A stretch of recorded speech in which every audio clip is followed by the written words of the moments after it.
Let me tell you a story about a guy named Oliver. Maybe you'll see a bit of yourself in him. Oliver was a dreamer. He had this grand vision for his life filled with success, creativity, and fulfillment. He'd spend hours watching motivational videos, reading inspiring books, and getting hyped up about all the things he was going to achieve. He'd feel this incredible surge of energy, this feeling that he could conquer the world. He'd make detailed plans, set ambitious goals, and tell everyone, "This is it. This is the week I change everything." But then, the next morning would come. The alarm would go off, and that fire from the night before, it was just a flicker. The grand vision seemed distant, almost like a dream he couldn't quite remember. The thought of getting up an hour early to work on his passion project suddenly felt like climbing a mountain. He'd hit the snooze button, telling himself, "I'll do it tomorrow. I just need to feel more motivated." This was Oliver's cycle. A burst of motivation followed by a long period of inaction, guilt, and waiting for that magical feeling to return. He believed that motivation was the fuel he needed to start his engine. Without it, he was stuck. He felt like a failure, constantly letting himself down. He thought there was something wrong with him. Why couldn't he just stay motivated like all those successful people he saw online? One rainy Tuesday, after another failed attempt to start his new life, Oliver had a thought that changed everything. It wasn't a big, explosive revelation. It was a quiet, simple, and slightly uncomfortable idea. What if motivation is a lie? Now that sounds harsh, right? We're told our whole lives to find our motivation, to chase our passion. But think about it. Motivation is an emotion, a feeling. And feelings are unreliable. They come and go like the weather. You don't feel happy all the time. You don't feel sad all the time. So why do we expect to feel motivated all the time? Relying on motivation to get things done is like trying to sail a ship using only the wind. When the wind is blowing, it's great. But what do you do when the air is still? You're just stranded. Oliver realized he had been waiting for the perfect emotional state to begin. He was waiting for the wind. And in doing so, he was giving all his power away to a fleeting emotion. The truth is, action comes first. Motivation doesn't lead to action. Action creates motivation. Think about the last time you really didn't want to go to the gym. You felt tired, lazy, and completely unmotivated. But you dragged yourself there anyway. You started your workout, maybe just going through the motions at first, but then, 10 minutes in, something shifts.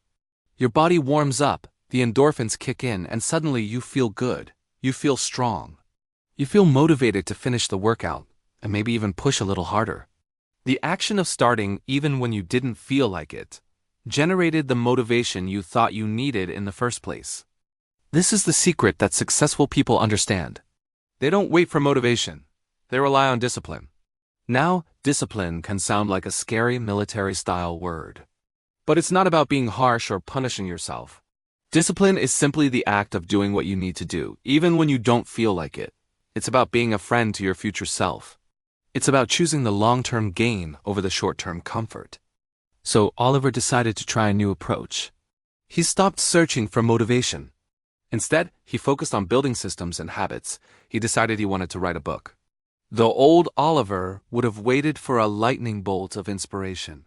The new Oliver made a simple rule: write for 15 minutes every single day. The first day was hard. He sat staring at a blank page for most of the 15 minutes. He wrote 2 terrible sentences. He felt zero motivation. But he did it. The next day was a little easier. He wrote a paragraph. By the end of the week, he found himself looking forward to his 15-minute slot. He started getting ideas in the shower on his walk to work. The act of writing consistently was creating its own momentum. It was generating the very inspiration he used to wait for. This is the solution. Stop chasing the feeling of motivation and start building the practice of discipline. How do you do that? You start ridiculously small. We often fail because our goals are too big. I'm going to work out for an hour every day. Sounds great, but it's a huge leap from doing nothing. Instead, try this. I will put on my workout clothes every day. That's it. The goal is so easy, you can't say no. And what happens when you put on your workout clothes? Well, you might as well do 5 minutes of stretching. And once you're stretching, maybe a quick walk. You see how it works? You build the habit of showing up. This is what I call the 2-minute rule. Whatever new habit you want to start, scale it down to something that takes less than 2 minutes. Read every day becomes read 1 page. Study for my exam becomes open my textbook. Clean the house becomes put one dish in the dishwasher. The point is to make starting the easiest part. You're not building the habit of doing the thing, you're building the habit of starting.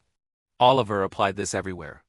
Instead of, I need to get my finances in order, it became, I will check my bank account for 2 minutes every morning. Instead of, I need to learn a new language, it became, I will do one lesson on a language app every day during my lunch break. Slowly but surely, his life began to change. There was no sudden, dramatic transformation. It was a quiet, steady process.